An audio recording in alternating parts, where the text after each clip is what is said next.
Dekapan Cinta Season 2 Bab 12 by Shadilay episode Bolehkah Aku Menginap?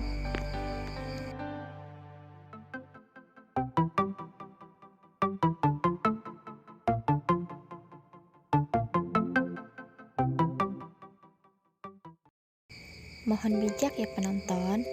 Bagi yang masih belum cukup umur, jangan baca ya. Silahkan ganti channel lainnya, oke? Yang belum subscribe, silahkan subscribe ya. Karena subscribe itu gratis. Dengan sikap yang Devan tunjukkan padanya, makin membuat kita khawatir.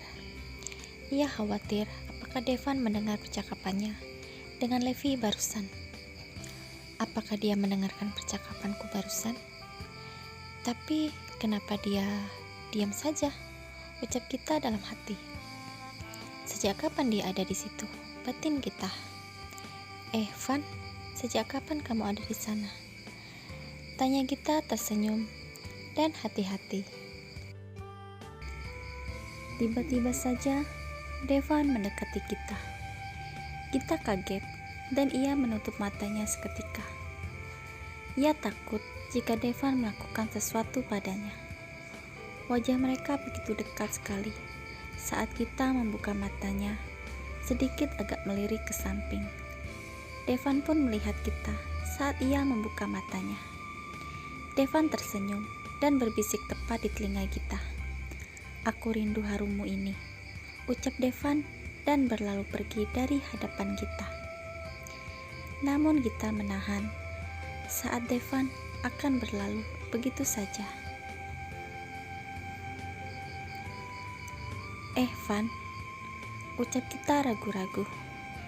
"Ya, ada apa?" Devan membalikkan tubuhnya saat kita memanggilnya. Kamu tadi ngapain di luar? Apakah kamu baru saja atau dari tadi?" tanya kita. "Aku tadi hanya khawatir saja. Kenapa kamu lama sekali menelponnya? Jadi aku ingin melihat apakah kamu baik-baik saja," ucap Devan. "Lalu sejak kapan kamu ada di sini tadi?" Kita memberanikan diri bertanya. Ia takut jika Devan mendengar percakapan dengan Levi. "Aku baru saja. Saat kau sudah menutup teleponnya, aku baru saja kemari," jawab Devan. Padahal ia mendengar apa yang kita bicarakan dengan Levi. Hatinya sakit sekali, namun ia tak bisa berbuat apapun. Ia hanya bisa tersenyum saja melihat ternyata mereka telah menikah.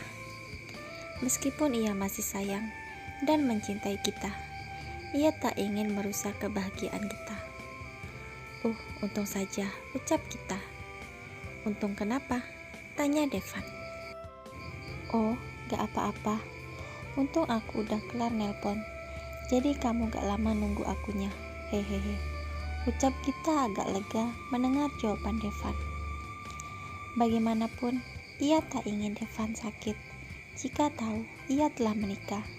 Dan ia juga tak ingin adiknya Devan, yaitu Hana, tahu pernikahan mereka. Karena kita tahu jika Hana itu cukup gila dan nekat. Levi adalah orang yang Hana cintai, namun Levi tak mencintainya. Kita tak ingin hidupnya hancur gara-gara wanita itu. "Baiklah, ayo kita masuk ke dalam," ucap kita. "Tunggu, sekarang giliran Devan yang menghentikan langkah kita." "Ada apa, Van?" Kita merasa tak enak karena ia sebenarnya tahu ada sesuatu yang ingin Devan katakan. "Gi, apakah kamu tidak merindukan aku?" tanya Devan tiba-tiba. Hah? Kita agak aneh mendengarnya. Kenapa juga ia bertanya seperti itu? Seakan-akan dia adalah kekasihku, batin kita.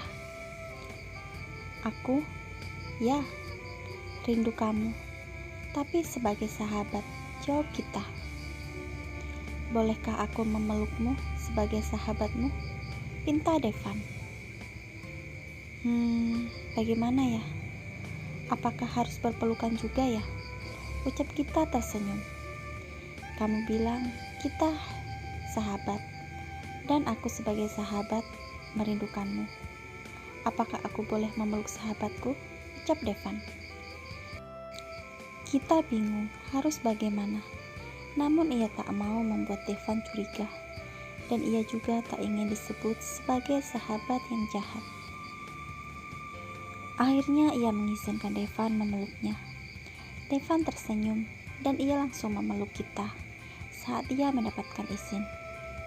Ia melepaskan kerinduannya kepada wanita pujaan hatinya itu.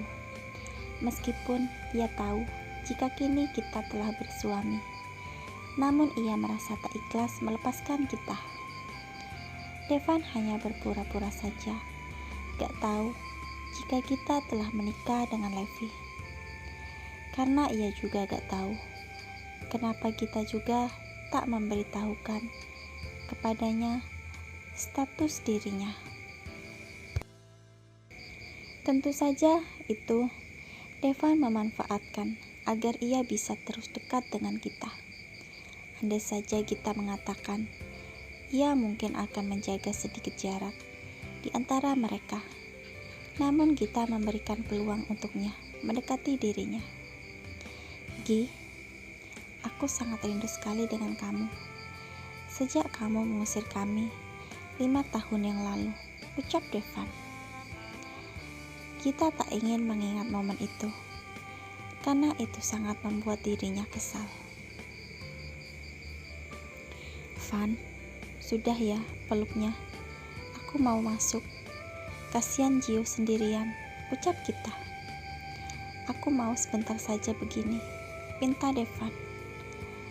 Andai saja ia tahu aku telah menikah, apakah dia juga akan meminta pelukan denganku? Batin kita. Kamu panas sekali badannya, Van, ucap kita. Apakah kamu sakit? Ayo masuk saja, ucap kita. Mereka masuk ke dalam, namun Gio ternyata sudah tertidur. Kita mengangkat Gio ke kamar, namun Devan yang menggantikan dirinya. Kamu mau apa? Tanya Devan. Aku mau pindahkan Gio ke kamar, ucap kita. Biarkan aku saja yang mengangkat Gio, ucap Devan yang langsung menggendong Gio. Kini Gio sudah berada di kamar. Gi, kamu baik-baik saja kan? Tanya Devan. Ya, seperti yang kamu lihat, aku baik-baik saja, jawabnya. Setelah itu kita merasa tak nyaman berada di sana berdua saja dengan Devan. Kita beranjak dari duduknya dan menuju ke dapur. Ini minumlah, ucap kita yang datang dari dapur. Oh, terima kasih ya, ucap Devan. Kamu sebaiknya pulang saja, Van. Sepertinya kamu lagi gak enak badan, ucap kita. Ya, aku meriang badanku agak panas, ucap Devan. Gi, apakah boleh aku menginap di sini? Tanya Devan. Ia sebenarnya ingin tahu jawaban kita. Apakah yang akan kita lakukan? Apa juga alasan kita merahasiakan pernikahan dirinya dan Levi? Van, tapi rumahku ini gak ada apa-apa loh, jawab kita panik. Ia tak ingin berlama-lama di rumah itu. Ia takut Levi akan menelpon lagi. Namun ia tak bisa menolaknya begitu saja. Devan memang benar-benar sedang sakit. Ya Tuhan, apa yang harus aku lakukan? Bagaimana kalau Levi tahu aku bermalam dengan pria lain? Ucapnya putus asa. Hah, ya sudah, kali ini saja. Besok-besok aku tak akan izinkan dia begini lagi, ucapnya dalam hati yang penuh tekanan. Devan, kenapa juga kamu harus sakit sih? Kenapa kamu tak mau pulang saja? Aku bisa mati ini jika suamiku tahu kamu ada di sini bersama dengan istrinya. Dia akan menghancurkan dirimu jika ia tahu. Aku juga bisa hancur, ucapnya.